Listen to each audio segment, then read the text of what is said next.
नमस्कार मित्रों, अमारी गुजरात खबर चेनल में तमारुं स्वागत है। मित्रों, देश दुनिया की ताज़ा खबर जाणवा माटे अमारी चेनल ने मित्रों तमे अत्यारे सब्सक्राइब करी देजो। जी हाँ मित्रों, अत्यार हालनी सौथी मोटी अने दुखद खबर सामे आवी रही है। आपने जणावी दी के बात करिए तो 15 वर्षीय किशोरનું हार्ट एटेकथी मौत।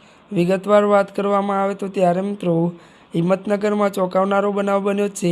15 वर्षीय किशोरनी राजवीर देवने त्यारे हार्ट एटेकथी मौत थयुं छे। नाहीने बाथरूममांथी बहार आव्या बाद अचानक ढળી पड़ी हती। तरत ज तेने खानगी होस्पिटल लई जवा पहोंचता तेने तबीबे मृत जाહેર करी हती। त्यारे वधुमां मळती विगतो अनुसार जणावी दी के त्यारे मित्रों नानी वयે आवा अणधारा मोतथी परिवारमां शोकनी लહેર जोवा मळी हती। मळती विगतो अनुसार वधु आपने जणावी दी के नाना बाळकोमां हार्ट एटेकना केस वधता जाहेर जागृति जरूर है। जी आ मित्रों, अत्याરની दुखद खबर मળી रही है। त्यारे मित्रों अत्यार माटे बस आटલું જ। અમારી ચેનલમાં નવા હોય તો અમારી ચેનલને मित्रों लाइक शेर और सब्सक्राइब કરી દેજો। धन्यवाद।